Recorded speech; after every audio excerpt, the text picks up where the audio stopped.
we're going to graph the line y equals negative 5x plus 2. I want you to note that this is written in y equals mx plus b form. That's slope-intercept form, instead of having everything on one side of the equation, which is called standard form. This one lets you read the slope and y-intercept directly from the equation. The y-intercept here is positive 2.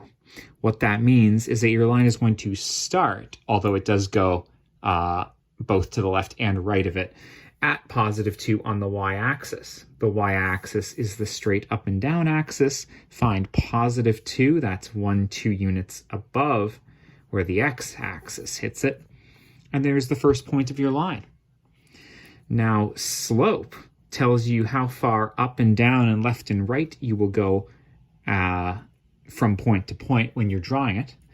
A whole number slope I like rewriting as a fraction over 1. Anything divided by 1 is itself, so you can just take a whole number right over 1, and then you have both a rise and a run.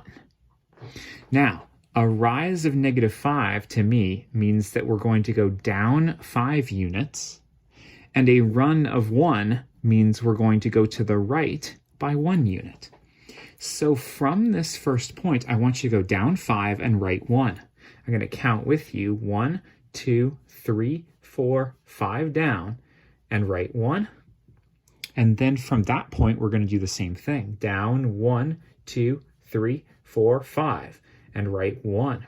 Oh, it's very steep and it's angled down and to the right.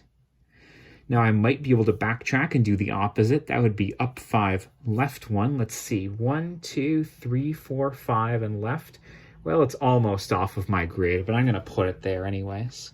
And then take a straight edge like this, this pack of pencils and make sure you can draw a straight line that goes through all of the points that you drew. So I'm going to do that there. If any of the points you drew are not on this line, then you may have just counted wrong at some point. Just double check your counting. And there you go. We put an arrow at both ends to show it goes forever in both directions. You'll note the y-intercept was positive 2 like the equation asked for, and it is steep and down and to the right, which is what a negative slope means. Thanks for being with me, and best of luck.